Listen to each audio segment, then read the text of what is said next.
இந்த மாதிரி சம்பவமெல்லாம் நடக்குமேன்னு எனக்கு தெரியுமே. அப்படி என்னதான் நடந்தது அப்படின்னு பார்க்குறதுக்கு முன்னாடி நம்ம சேனலை சப்ஸ்கிரைப் பண்ணிக்கோங்க. கொஞ்சம் சப்போர்ட் பண்ணுங்கள் ஃப்ரெண்ட்ஸ். அதாவது இன்றைக்கி Zimbabwe versus India second T20 கரையரில் தான் நடந்தது. அதில் டாஸை வின் பண்ண சிக்கந்தர் ராசா நாங்கள் பவுல் ஃபஸ்ட்டு சூஸ் பண்ணிக்கிறோம் அப்படிங்கிற மாதிரி சொல்ல, சரி ஃபஸ்ட் பேட்டிங் தானே ஆடுவோம் அப்படின்னு சிரேசேகர் கிளம்ப ஸ்டார்டிங்கிலேயே வைபவ் சூரியவன்சி அண்டு அபிஷேக் சர்மா அவுட் ஆகி இப்போ விடையும் திரும்பிட்டாரா. அடடா, என்ன ஒரு சாக்கு இந்தியன் டக் அவுட்டுக்கு. ஸோ அதுக்கப்புறமா இஷான் கிஷன் ஒன் டவுனில் இறங்கி ஒரு அற்புதமான ஸ்டெடி ஸ்டார்ட் கொடுத்துட்டு இருந்தார். பட் அவரோட கம்பேக் நம்ம கொடுக்கணும் அப்படிங்கிற மாதிரி சிரேசையர் ஒரு கேப்டன்சி இன்னிங்ஸ் அப்படி என்னென்னா தெரியுமா அப்படிங்கிற மாதிரி ஒரு ஸ்டெடி ஸ்டார்ட் ஆரம்பிச்சிருந்தார். பட் இஷான் கிஷன் பொறுத்தது போதும் பொங்கி எழுடா அப்படிங்கிற மாதிரி ஒரு அதிரடி ஆட்டத்தை வெளிப்படுத்தினாப்புல. ஸோ அந்த அதிரடி ஆட்டத்தின் மூலம் ஒரு எண்ணில் சிரேசையர் ஸ்டெடி ஸ்டார்ட் கொடுத்தாலும் இன்னொரு எண்ணில் இஷான் கிஷன் அதிரடி ஆட்டத்தை வெளிப்படுத்தும் போது இந்தியாவோட ஸ்கோர் டப்பன்னு ஏறிட்டே போனது. ஸோ அதுக்கப்புறமா என்னப்பா இஷான் கிஷன் நீ மட்டும்தான் அடிப்பியா, நானும் அடிப்பேன் அப்படிங்கிற மாதிரி ஒரு கேப்டனாக ஒரு ஷாட் ஆடி தான் ஆகணும். அப்படிங்கும்போது ட்ரேட்மார்க் ஷாட் அந்த கவர் திசையில் அடிக்கிறது சிரேசையர் ஆடினாப்புல. ஸோ அதுக்கப்புறமா சிரேசையர் தேவையில்லாத டீப் ஸ்கொயர் லெக்கில் ஆஃப் சைடு கேட்சை கொடுத்து அவுட் ஆகி போய் எழுந்தினப்போ இஷான் கிஷன் சிங்கிள்ஸு, டூஸு, த்ரீஸு, ஃபோர்ஸு, சிக்ஸஸ்னு தொடர்ந்து ரன்களை சேர்த்திட்டே இருந்தார் இந்தியன் டீமுக்காக. பட் அவரோட யாருமே நிற்கலை அப்படிங்கிற மாதிரி தான் நம்ம சொல்லியே ஆகணும். ஸோ இஷான் கிஷன் ஒரு எண்ணில் போட்டு ஓலன்னு பொழந்து எடுத்துட்டாப்புல. என்னமா ரெடி ஒரு ஃப்யூர் கிரிக்கெட்டர் அப்படின்னு சொல்லி இருக்கணும்னா அது இஷான் கிஷன் மட்டும்தான் சொல்லலாம். ஏன்டா இவரையாடா ஒரு 2 வருஷம் பேன் பண்ணி வச்சுருந்தீங்க அப்படிங்கிற மாதிரி இந்தியன் ஃபேன்ஸு கேட்குற அளவுக்கு இஷான் கிஷன் போட்டு ஓலன்னு பொழந்துட்டாப்புல நம்ம ஜிம்பாப்வே பவுலர்ஸ். அது பிளஸ்ஸிங் முசுர்பானி அப்புறம் நாகர்வா யார் போட்டாலும் சரி விட்டு தட்டு கட்டு அடி, யார் போட்டாலும் அடி தான் அப்படிங்கிற மாதிரி தலைவன் fantastic start and fantastic sixes force அடி போட்டு பொழந்துட்டு இருந்தார் அந்த ஜிம்பாப்வே ஹராரே ஸ்டேடியத்தில். அப்படி அடித்தது மூலிமா அவருக்கு கிடைச்ச ஒரு 50. இந்த 50 அடித்தது மூலிமா இஷான் கிஷன் நம்பர் 1 T20 பேட்ஸ்மேனாக இருந்தார். இது அப்படியே ஸ்டில் கண்டினியூ ஆகும் இந்த 15 மூலமாக. ஸோ இதுக்கப்புறமா என்ன நடக்கும், இந்த 50யை எப்படி நம்ம கன்வெர்ட் பண்ணணும் 100 அப்படிங்கிற மாதிரி தான் அவர் மைண்டில் ஃபுல்லாக ஓடிட்டே இருக்கும். ஏன்னா அவர் மைண்டில் இது இன்னும் கேம் முடியல, நம்ம 20 ஓவர்ஸ் வரைக்கும் ஆடணும் அப்படின்னு சொல்லி ஆடிட்டு இருந்தாப்புல. பட் அவரோட இஷான் கிஷனோட ஒரு நல்ல பார்ட்னர்ஷிப் கொடுக்கணுமா இல்லையா, அது யாருன்னா நம்ம திலக் வர்மா. அப்போ திலக் வர்மா இறங்குறதே 5வது விக்கெட்டுக்கு இறங்குறாரு. பட் அவர் திடீர்னு சடனாக ஜிம்பாப்வே பவுலர்ஸை போட்டு பொழந்து எடுத்துட்டாப்புல. திடீர்னு 19 பாலுக்கு 40 ரன் இருக்கார். அப்புறம் திடீர்னு 22 பால்ஸுக்கு 50 ரன்ஸ் அடித்து அவரோட 50யும் பதிவு செய்கிறாப்புல. ஏன்னா Tilak Varma back to the form, ரொம்ப நாளைக்கு அப்புறம் இந்தியன் டீமுக்காக ஒரு 50 அடிச்சிருக்காப்புல. ஏகப்பட்ட கான்ட்ரவர்சிஸ், ஏகப்பட்ட நெட்டிசன் இவர் மேலே குற்றவுணர்ச்சியாக வச்சுருந்தாங்க. பட் அதெல்லாம் தகர்த்துட்டு அவர் இன்றைக்கி அடித்து ஆகணும், ஒரு 50யை நம்ம சைடில் கொடுத்தே ஆகணும்னு டீம் இந்தியாவுக்காக கொடுத்துருக்காரு. ஸோ அப்படி கொடுத்தது மூலிமா 20 ஓவருக்கு 219 ரன் 5 விக்கெட் இழப்புக்கு இந்தியா அடிச்சிருந்தாங்க.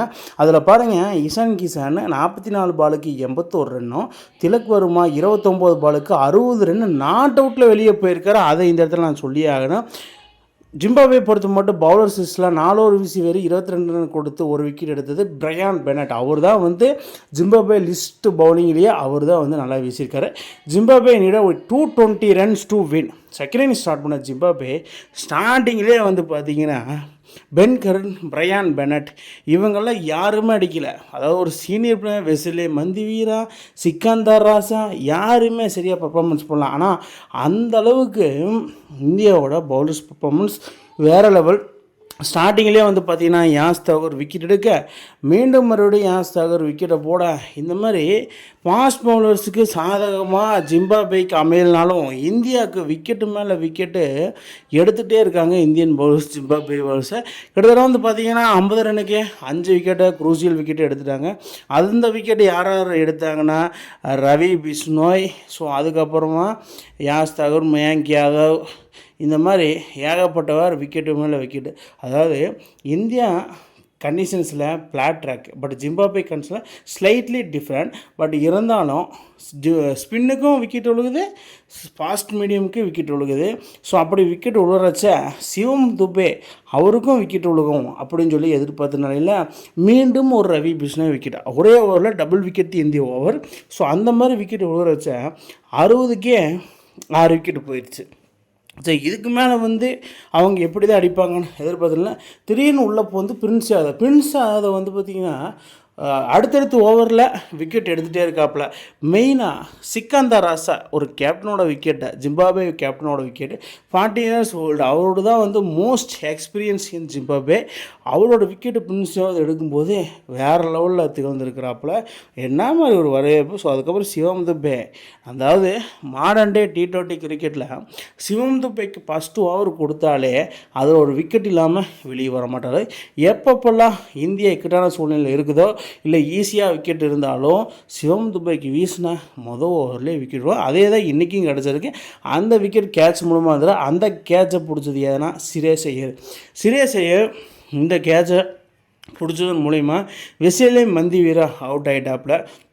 ஸோ இதுக்கு மேலே ஜிம்பாப்வேயில் ஒரு நல்ல பிளேயர் கிடையாது, நம்ம ஈஸியாக வின் பண்ணிட்டு இந்த சீரீஸே வின் பண்ணிட்டோம் அப்படிங்கிற மாதிரி மைண்டில் வந்திருக்கும். ஸோ அதுக்கப்புறமா மயங்க் யாதவ் ஃபஸ்ட்டு பவர் பிளேயில் விக்கெட் விழுகாட்டியும் செகண்ட் டெத் ஓவர்ஸில் தலைமை விக்கெட்டை போட்டு மாஸ் காமிச்சிருக்கிறாப்புல. அதுதான் அந்த வெற்றி கொண்டாட்டத்தில் இருக்கிறாரு. மயங்க் யாதவ் என்ன மாதிரி அற்புதமான பாலை பேஸ் போடுவார்னு நம்மளுக்கு எல்லாத்துக்குமே தெரியும். பட் அவருக்கு ஒரு விக்கெட் இல்லாமல் போனால் எப்படி அப்படி நினச்சிருந்த தருணத்தில் ஒரு விக்கெட்டை போட்டிருக்காப்புல. என்ன ஒரு வரவேற்பு.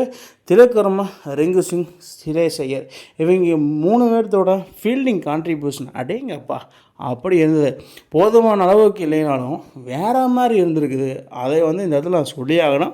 ஏன்னா ஃபீல்டிங் ஸ்டாண்டர்டு தான் எப்போவுமே ஒரு டீமுக்கு பெஸ்ட்டை கொடுக்கும். அதுதான் இன்றைக்கி சிரேஸ் ஐயர் அண்ட் கோ டீமுக்கு கொடுத்துருக்குது. விவிஎஸ் லட்சுமணன் செமையாக டீமை ஹேண்டில் பண்ணியிருக்காருன்னு சொல்லலாம். அற்புதமான ஐடியாஸ் கொடுத்துருக்காரு. ஸோ இதன் மூலிமா மேட்ச் ரிசல்ட்டை பொறுத்த மட்டும் Zimbabwe vs India second T20 Harare ஸ்டேடியத்தில் நடந்தது. So India win by 90 runs, அதாவது 90 ரன் வித்தியாசத்தில் வெற்றி பெற்றிருக்காங்க ஜிம்பாப்வே வீழ்த்தி. ஸோ இந்தியா 20 ஓவருக்கு 219 ரன் அடிச்சிருந்தாங்க, 5 விக்கெட் இழப்புக்கு. ஜிம்பாப்வே 220 ரன் அடித்தா வெற்றி என்ற இம்மலாய்க ஸ்கோரை நோக்கி சென்றாங்க.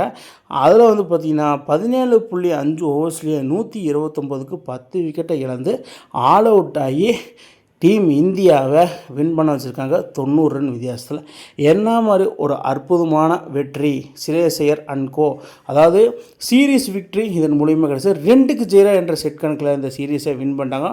இன்னொரு மேட்ச் இருக்குது. பட் சிரேஸ் ஐயர் இன்றைக்கி இந்த மாதிரி வெற்றி பெறுவார்னு சொல்லி யாரெல்லாம் எதிர்பார்த்தீங்கன்னு கீழே கமெண்ட் பாக்ஸில் கமெண்ட் பண்ணுங்கள் மக்களே. இந்த மாதிரி இன்ட்ரெஸ்டிங் கிரிக்கெட் வீடியோவை தெரிஞ்சுக்க நம்ம சேனலை சப்ஸ்கிரைப் பண்ணுங்கள், லைக் அண்ட் கமெண்ட் பண்ணுங்கள். மேலும் மேலும் உங்களுக்கு வீடியோ வந்துகிட்டே இருக்கும்.